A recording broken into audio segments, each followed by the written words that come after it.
We're taking another deep look at the waiver wire today, and we're going to be looking at Quentin Johnston. He had a good week last week. A lot of people are looking to get him off the waiver wire as we speak. There's a lot of articles being written about him. A lot of people are talking about him on waivers, but we need to deep dive his situation to see whether or not you need him for fantasy football, because you may not need him, or you may need him because you're hurting. There's nothing else there. He just happens to be there. But we're going to go over the advanced metrics, the analytics, see how he forecasts for the rest of the year, the future, next year, year after, everything else in between. But before we do all that, you need to click that subscribe button right now. We're doing these deep dives every day with the You Need series to see whether or not you need these players. Those trending players off the waiver wire.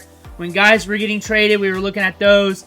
Guys coming back from injury, we were looking at players pitted up against each other. When we battled them out, we're also going deep on the waiver wire every day. On top of that, we're using these videos to help you set your lineups.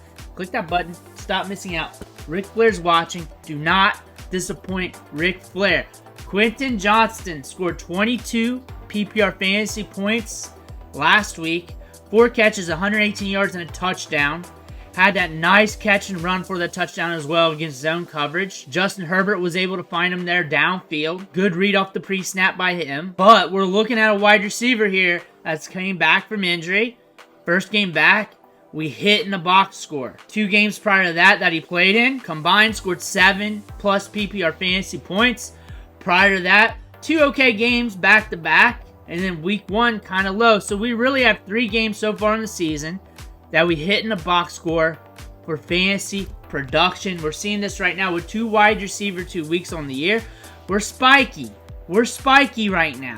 We got the injury in there. Who knows what things would look like if we were on the field. But right now, things are looking a little bit spiky. We do have 12.4 PPR fantasy points against Pittsburgh. But 2 wide receiver 1 weeks at 22 points.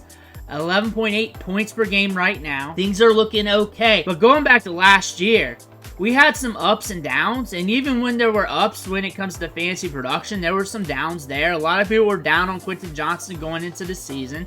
First round pick, you were expecting a lot more. I think when you shake this out and you really go back and gloss over what he did last year, the fact that he was on the field, even though there were injuries allowing him to get more opportunities, the fact that he was on the field and had some sort of a ramp up and that was able to flash a little bit on the field, even though we had those drops and mishaps, that is an indicator that there could be something potential going forward.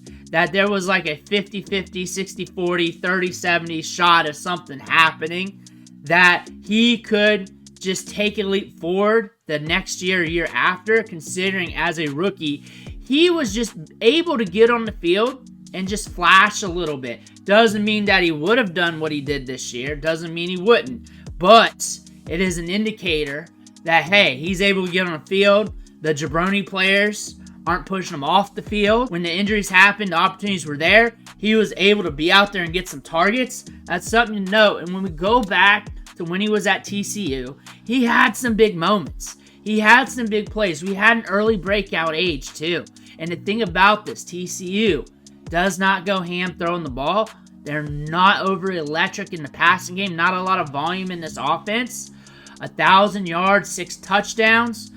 But what we saw from him is what we're seeing right now with the Chargers. Getting downfield, contested catches, making big plays, strong hands. We're seeing that out of him. You're not seeing sexy route running. We're not seeing tons of separation off the break. We're seeing him down by the boundary, getting air yards, winning against zone, winning against man contested. And the thing is, his ADOT, 12.9 in 2022, 18.7 in 2021, 17.5 in 2020.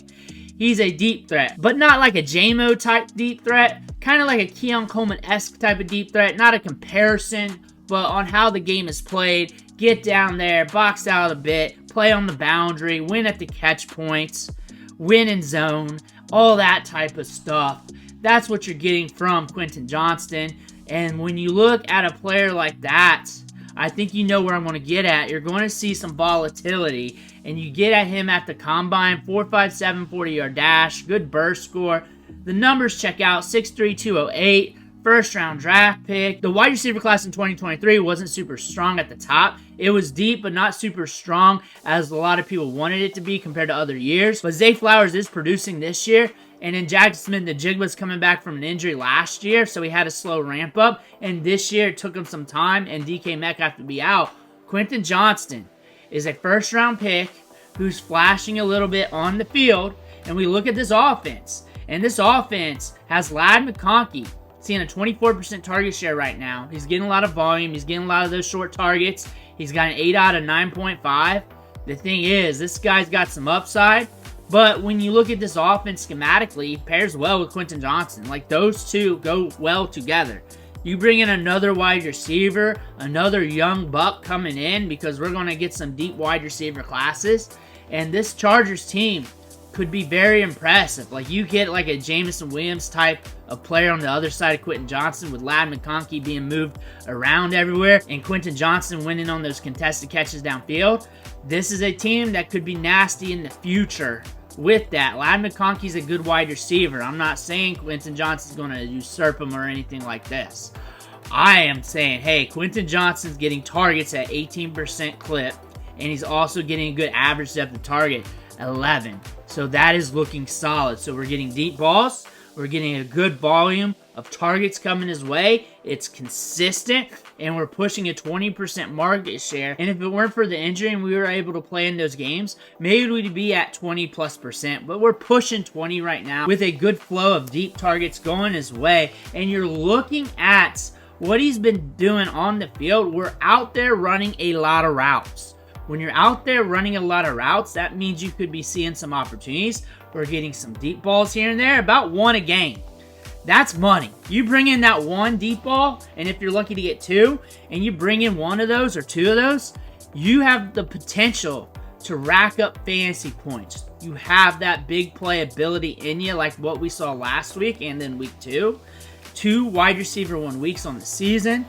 But we're running a lot of routes. We're out there on the field. We got an ADOT consistently above 10. That's very good to see out of this wide receiver prospect. On top of that, target shares, 20%, 31%, 10.5 on the low, 18.5, 12.9, 19.2. So there's a lot of games. We're above 20%.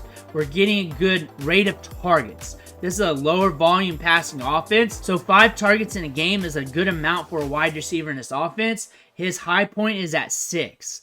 So we're looking at this. We're seeing a wide receiver that should be very volatile. That should be up and down for the rest of the season, because we got the big play ability here with the deep targets, the average depth of target. But the volume of targets, even though the target share is good week to week and up and down, the fact that it's 5 a game, 6 on the high, suggests that if we do not bring in one of those deep targets, you're going to see a low point. And we're seeing the volume in this offense, and the pass-to-run ratio is rather tight compared to other teams in the National Football League. This team likes to run the ball. Of course, we got Harbaugh in there. And the fact that you're getting 5 to 6 targets and you're getting a 25+% target share in some games is an indicator of that.